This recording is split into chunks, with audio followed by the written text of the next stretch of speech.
So welcome back mga lods sa aking channel. So shout out kay Arnold.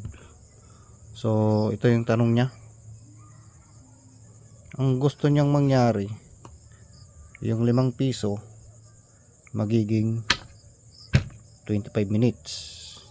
Tapos yung 10 magiging 50 minutes. Tapos yung 20 magiging 100 minutes. So gagawin ko na lang ng video, no, para mabilis mong maintindihan, Arnold. Mahirap kasing i-explain sa comment. Mas maganda tong video. Okay, so una, tignan mo yung universal coin slot mo kung yung 5 piso nakasit sa 5 pulse. Okay, so kung paano, ganito.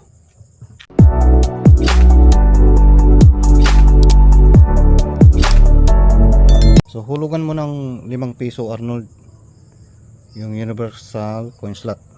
Tapos tignan mo yung 2 digit ng universal coin slot, kung ano yung lalabas. Yan, so hulugan ko na. So pansinin mo yung 2 digit. Ayan, bumilang siya ng 5. So ibig sabihin nakasit sa 5 pulse. Kasi yung ibang universal coin slot, mga lods, nakasit sa 2 pulse. Itong 5 piso. Okay, yung 2 pulse kadalasan ginagamit yun sa car wash, kaya 2 pulse lang siya. So itong universal coin slot ko nakasit sa 5 pulse. Ayan, bumilang siya ng 5. So pag ganito yung universal coin slot mo, Arnold, ganito yung gawin mo.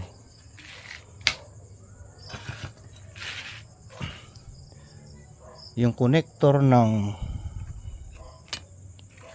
coin slot, ayan, so dapat dito yan nakakonect sa may kaliwa. Huwag dito, ha, kasi mataas agad yung time pag dito. Ayan, so nakasit dito. Ang adjustment ng time is ito.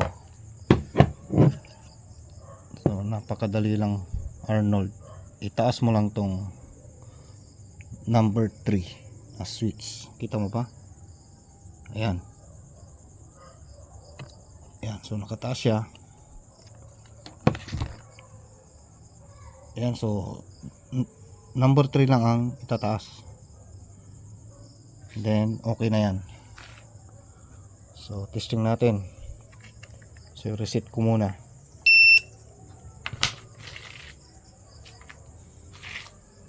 Kailangan 5 pulse yung 5 piso. So magiging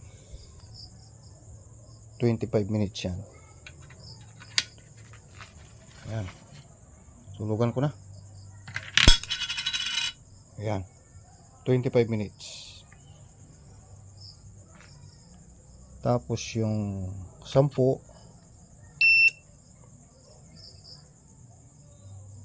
yan, 50 minutes yan. Yan, 50 minutes. Then yung 20 magiging 100 minutes yan. Hulog ko na. Yan, 100 minutes. So ganun lang kadali, Arnold. So tignan mo kung yung universal coin slot mo is nakasit sa, yung 5 piso nakasit sa 5 pulse. Kung 2 pulse, so iba yung adjustment nun. So comment ka na lang sa comment section para magawan ko na ng video. Okay? So hanggang dito na lang muna mga lods. Maraming salamat sa panonood.